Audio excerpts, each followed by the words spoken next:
Hola, Dios te bendiga. Te saluda el pastor Benjamín Martínez. Y qué bueno y me da mucho gusto que me acompañes en este día para poder meditar en la palabra de Dios. Hoy lo vamos a hacer en Primera de Samuel, capítulo 4, del versículo 12 al versículo 22. Como título, este devocional lleva el cumplimiento de la palabra. Bien, hermanos, pues vamos a ver lo que la palabra de Dios dice para nuestra vida. Antes de que podamos leer la Biblia, te invito a que, si no has hecho una oración previamente, pauses este devocional y hagas una oración para que Dios sea el que hable a tu vida y que podamos juntos aprender y escuchar la voz de Dios a través de su palabra. Si ya hiciste esta oración, pues bien, hermanos, vayamos a escuchar lo que la palabra de Dios dice. La palabra de Dios dice así: ese mismo día, un hombre de la tribu de Benjamín escapó de la batalla y llegó corriendo a Silo. Había roto su ropa y se había echado polvo sobre la cabeza en señal de luto. Cuando entró en la ciudad y le contó a la gente lo que había pasado, todos empezaron a llorar a gritos. El sacerdote Elí, hermanos, era ya un anciano de 98 años y se había quedado ciego. Estaba sentado en una silla junto al camino. Esperaba saber con ansias y temor qué había pasado con el cofre del pacto de Dios. Cuando oyó el griterío, preguntó: ¿por qué hay tanto alboroto? Y aquel hombre le dijo: logré escapar del campo de batalla y acabo de llegar. ¿Y qué ha pasado, hijo mío?, le preguntó Elí. Y el hombre le contestó: los filisteos nos derrotaron y se llevaron el cofre del pacto de Dios. Miles de nuestros hombres han muerto. Tus hijos Ofni y Fines también murieron.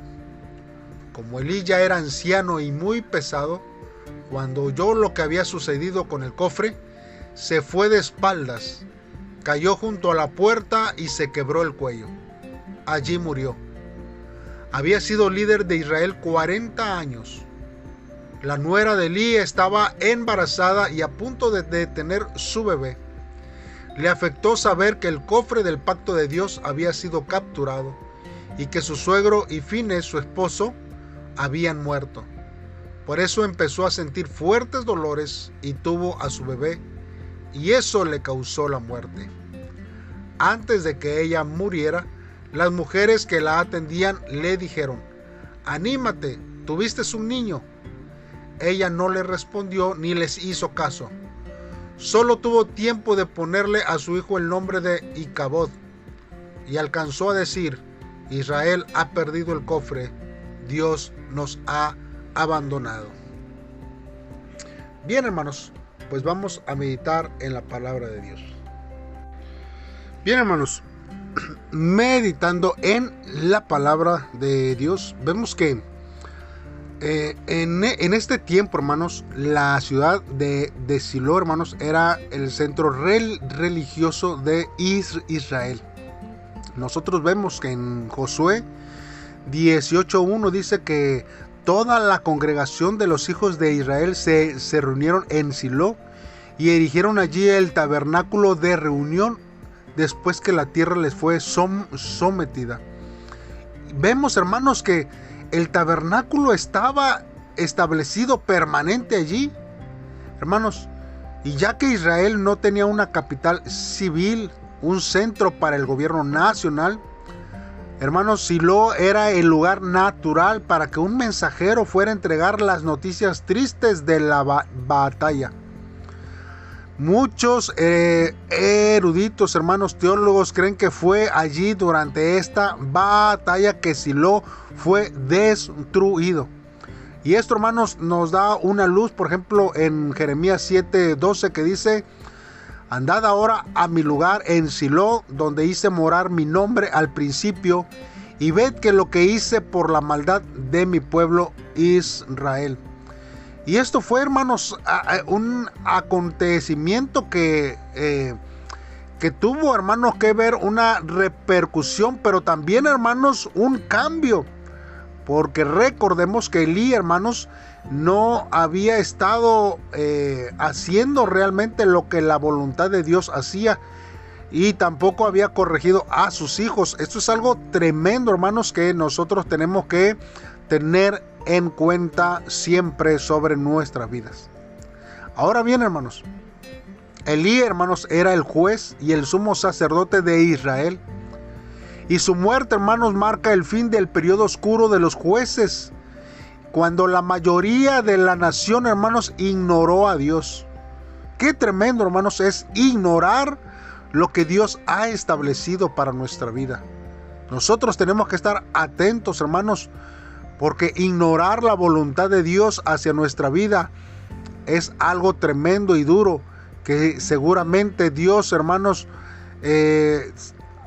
obrará de una forma quizás no positivamente hacia nuestras vidas. Pero nosotros tenemos que, hermanos, obedecer la palabra de Dios en todos los aspectos, no solamente en lo que nos conviene. Ahora bien, hermanos, aunque Samuel, hermanos, fue también un juez, pero su carrera, hermanos, vio la transición de la nación de Israel, hermanos, que era gobernada por los jueces, hermanos, hacia la monarquía, donde se establecerían los reyes de Israel. Y hermanos, él comenzó el gran avivamiento, hermanos, que Israel iba a experimentar en el siguiente siglo. La Biblia, hermanos, no nos dice que fue el siguiente sumo sacerdote, pues nosotros entendemos bien que Samuel no era descendiente directo de Aarón, hermanos. Entonces él no podía ser el sumo sacerdote. Mas sin embargo, hermanos, Samuel actuó como sumo sacerdote en esa época, pues él, hermanos, ofreció los importantes sacrificios para todo Israel. Y esto, hermanos, solamente es la decisión, hermanos, de Dios, que obra hacia la vida de los que hacen la voluntad de Dios. Rompe los paradigmas, rompe todo lo que los conceptos que nosotros podamos tener. Y hay veces que nosotros solamente nos basamos en posiciones jerárquicas, mas sin embargo, hermanos, Dios puede romper aún todo eso, hermanos. Ahora bien, nosotros vemos, hermanos, que este incidente ilustra la oscuridad y la decadencia espiritual que Israel tenía en ese tiempo. Hermanos, se suponía que este joven Icabod sucedería a su padre Fines en el sacerdocio. Pero su padre, hermanos, había muerto por ser un hombre malo que había profanado el tabernáculo. Y esto, hermanos, comenzó a generar el terror de que Dios, hermanos, abandonara a su pueblo, hermanos. Y esto, hermanos, ensombreció el gozo del nacimiento que Icabod, hermanos, tuvo. Y esto nos hace ver, hermanos, que cuando el pecado domina nuestra vida, aún las alegrías y placeres dados por Dios parecen ser vacíos, no tienen un significado verdadero, porque nosotros vemos que no se cumplió el plan de Dios para nuestra vida. Hermanos, ¿qué tenemos que hacer nosotros para poder vivir conforme a la voluntad de Dios? Simplemente, hermanos, cuando Dios habla, nosotros tenemos que oír. Cuando Dios nos corrige, nosotros tenemos, hermanos, que obedecer y actuar conforme a la voluntad de Dios. Es necesario, hermanos, que nosotros podamos vivir conforme a la voluntad de Dios, y que lo que Dios ha plasmado sobre su palabra, nosotros debemos, hermanos, de escuchar, entender y actuar conforme a ella. Porque si no lo hacemos así, hermanos, la consecuencia será, hermanos, catastrófica para nuestra vida. Ojalá y nosotros podamos, hermanos, vivir una vida obedeciendo a Dios. Vamos a hacer esta oración a Dios y pidámosle a Él que Él sea el que nos ayude en todo tiempo en este día. Padre, en esta hora nos acercamos delante de ti, Señor, sabiendo que eres tú el que te manifiesta, Señor, sobre nuestra vida. Señor, y cuando podemos nosotros examinar nuestra vida con humildad, sabiendo que tu palabra y tus profecías de juicio ciertamente se cumplen, Señor, y que nuestra vida, al no obedecerte, Señor, oh Dios, está en riesgo, Señor, de que el juicio tuyo caiga sobre nuestra vida.